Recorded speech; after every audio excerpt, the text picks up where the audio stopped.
Lok Sabha election को लेकर तैयारियां जोरों पर है। तमाम सियासी लीडरान तैयारियों में जुटे हैं। आवाम अपने मुद्दे सामने रख रहे हैं। इसी सिलसिले में सलाम टीवी की टीम पहुंची अम्बेडकर नगर और जाना वहां के आवाम का रुख।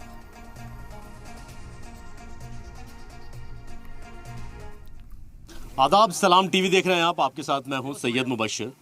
6000 किलोमीटर का सफर, 50 से ज्यादा लोकसभा क्षेत्र, इन सभी सीटों के सटीक विश्लेषण के लिए हम उत्तर प्रदेश में पूरे लोकसभा चुनाव के दौरान घूमे।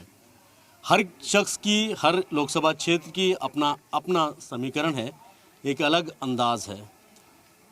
हम जानने के लिए पहुंचे हैं कि अम्बेडकर नगर से कौन होगा 24 का सरदार और ख़ास तौर पर क्या है मुसलमानों के मन में।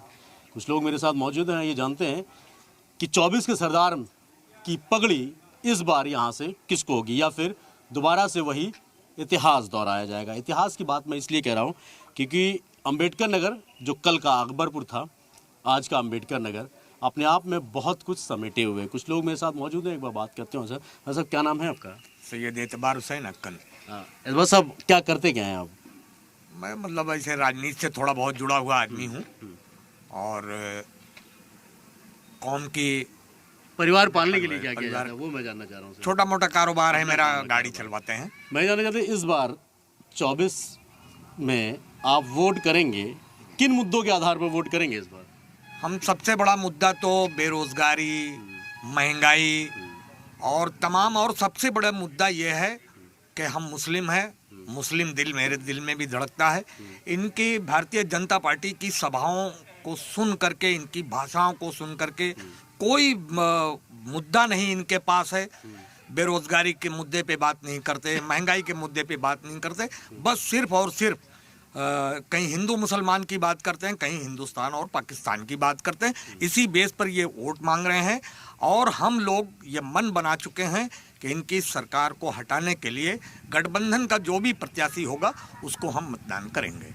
ये हमारा प्रधानमंत्री जब कहते हैं सबका साथ, सबका विकास, सबका विश्वास, और फिर मंचों से इस तरीके से बात होती है, विश्वास जता पाएंगे? नहीं, बिल्कुल नहीं विश्वास है। कहते कुछ हैं, करते कुछ हैं। मेरी ये नहीं समझ आ रहा है कि चुनाव के पहले सबका साथ, सबके विकास की बात कर रहे थे, आज मंचों से सिर्फ और सिर्फ हिंदू मुसलमान की बात कर रहे हैं। कांग्रेस पार्टी की सरकार आने के लिए मना कर रहे हैं कि वो मुसलमानों को आरक्षण दे देगी, मुसलमानों को सारी सुविधा दे देगी। ये कैसा सबका साथ सबका विकास की बात है? ये तो समझ के परे है बात है। नुकसान क्या क्या हुआ इन 10 सालों में? बात होगी जब आप कह रहे हैं कि तो मैं वही चीज़, जब एक बार ये कहा जाता है कि 80-20 की राजनीति हो रही है, मुसलमानों का नुकसान क्या हुआ खासतौर पर मोदी हुकूमत में? बहुत बहुत बड़ा नुकसान हुआ है।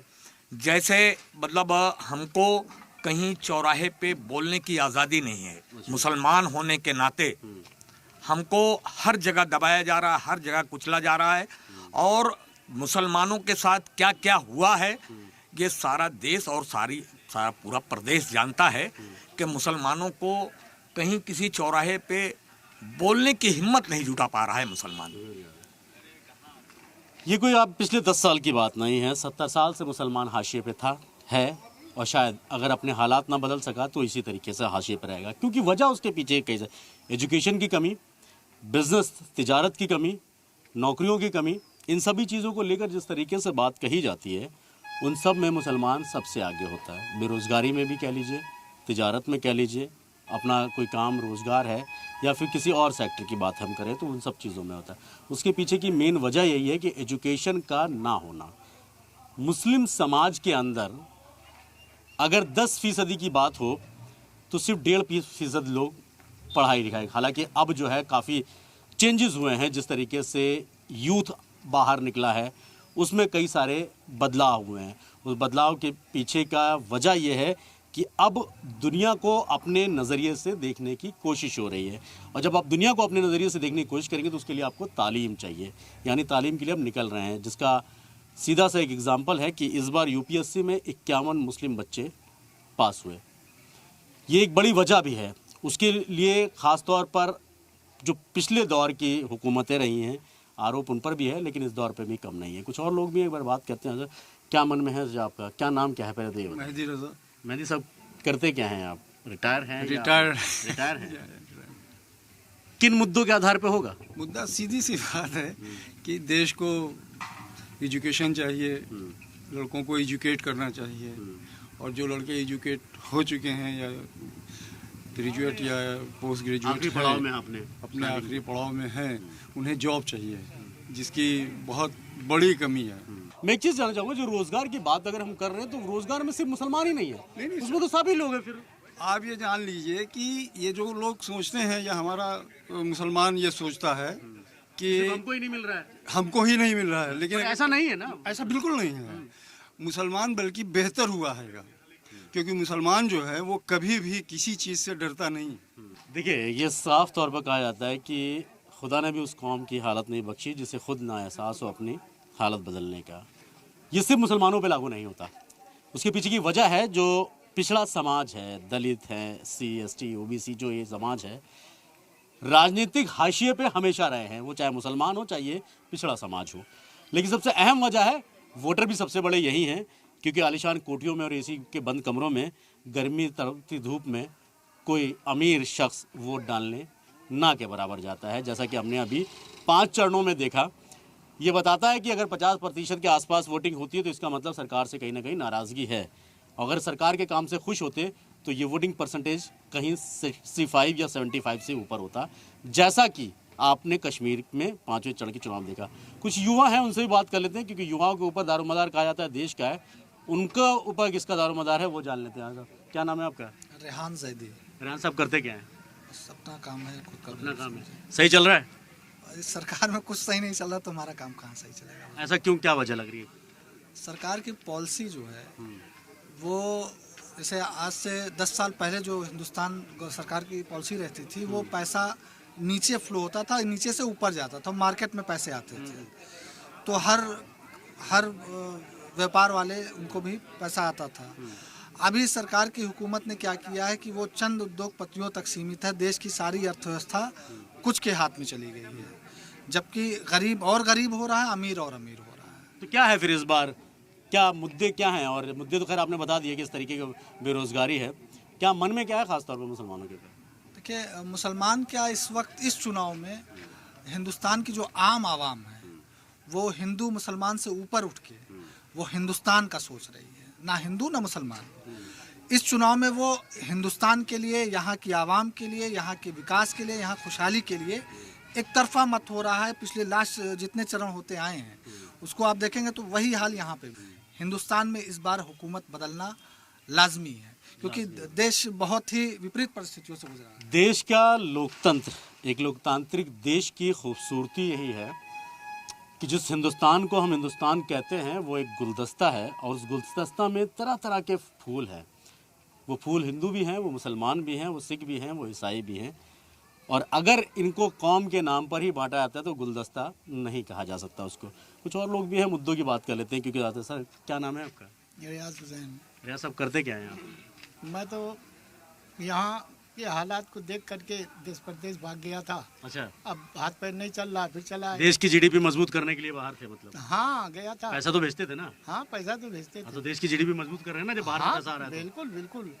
तो क्या है फिर इस बार मन में क्या है? फिर क्या मन में हमारे यही है कि जो ये इस चीज़ को जो है हम पसंद नहीं करते हैं, और अब की जो है वो पूरा फैसला है कि गवर्नमेंट जो है दूसरी आनी है जी। ये अपनी अपनी वजूहात हैं। किसी को तकलीफ़ सिर्फ राशन से है, किसी को तकलीफ़ एजुकेशन से है, किसी को हेल्थ सिस्टम से है। अब बात कर लेते हैं इंफ्रास्ट्रक्चर पे। जिस लोकसभा क्षेत्र में अम्बेडकर नगर में हम यहाँ मौजूद हैं, क्या हालात हैं, चाहे वो एजुकेशन की हो चाहे वो हेल्थ सेक्टर की हो, वो आते थे। हाँ साहब, क्या नाम है आपका? जी, हमारा नाम बादशाह खान। बादशाह जी, करते क्या हैं आप? जी, हमारी छोटी मोटी एक दुकान है जी। सरकारी स्कूल कितने हैं यहाँ पे पूरे लोकसभा क्षेत्र में? ये लोकसभा में जो है 238 स्कूल हैं, सरकारी हैं। ये तो काफ़ी अच्छी वो है, लेकिन सही चल रहे हैं। सही चल नहीं रहे।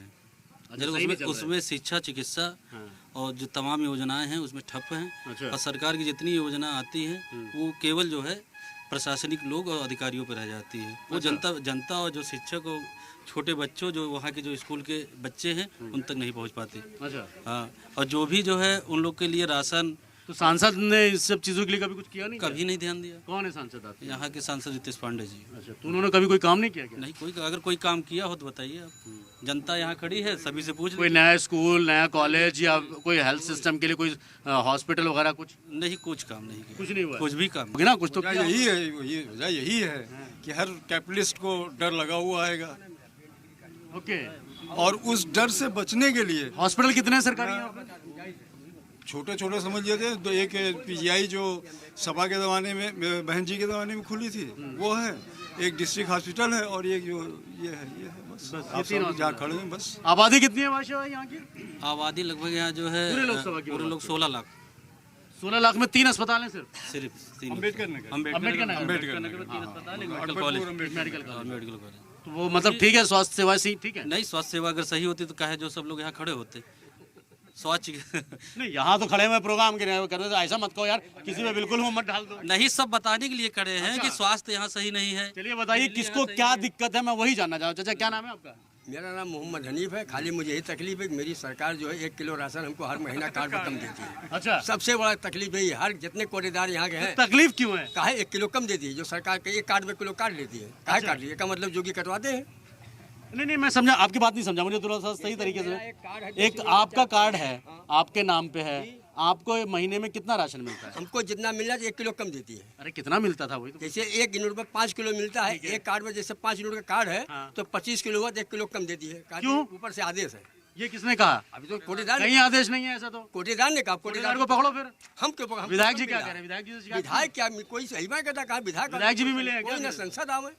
अच्छा, हमको दे तकलीफ ना। इसकी शिकायत नहीं की आपने किसी से? किसी ने किससे क्या ऑफसेट? नहीं तो गलती मैं पहली आपकी मानूंगा ना हम क्या भाई। ये बगल में आपके रह रहे हैं, ये चोरी कर रहे हैं, आप शिकायत नहीं करोगे इनकी तो ये तो करते रहेंगे। अरे भैया कहा दो। अरे इनसे क्या, इनको कहने से अगर होता तो चोरी क्या करते? कोटेदार से मैं कह रहा हूँ, क्यों काट रहे हो? अरे चाचा, आप चोर से कहेंगे आप चोरी क्यों कर रहे हैं, तो कैसे वो का शासन से आप कहिए काहे से कट रहे हैं, उसको आप शासन से कहिए, प्रशासन से कहिए। खुद जिम्मेदारी कुछ अपनी भी होती है ना। समझिए हम। क्या नाम है आपका? जी, मेरा नाम मोहम्मद मुकर्रबीन है। मुकर्रबीन साहब क्या करते हैं आप? मैं सर ग्रेजुएशन कर रहा हूँ। कर रहे हैं ग्रेजुएशन? अच्छा, किस चीज़ में, किस कोर्स में? जी, मैं उर्दू, प्राचीन इतिहास और ये समाज शास्त्र। अच्छा, उर्दू जी हिस्ट्री पे आप जी कर रहे हैं। थोड़ा सा उर्दू हिस्ट्री की बात करेंगे। आज के टाइम में हर मस्जिद हो, बड़े मकबरे हों, ये कहा जा रहा है कि ये तो उनका मंदिर है, ये उनका मंदिर है। क्या कहना है आपका इस पर? आप तो हिस्ट्री के स्टूडेंट है ना। रही बात कि किसी चीज़ का दावा करने की, ये तो बस ज़बानी दावे हैं, वरना पुराने शिलालेख हमें बताते हैं कि ये किसकी जगह है, किसका क्या स्थान है। ये हमें पुराने शिलालेख बताते हैं, पुराने लिखित जो दस्तावेज हैं वो बताते हैं कि ये है क्या चीज़। और सर इतिहासकार बताते हैं हमें है या क्या चीज़। प्रोपेगेंडा करने से कोई चीज़ जो है कुछ और नहीं हो जाती। तो इस बार क्या मन में क्या है, फिर किस तरीके से वोट करेंगे, क्या मुद्दे क्या रहेंगे? सरकार बदले ना बदले, लेकिन मुल्क के हालात बदलने चाहिए।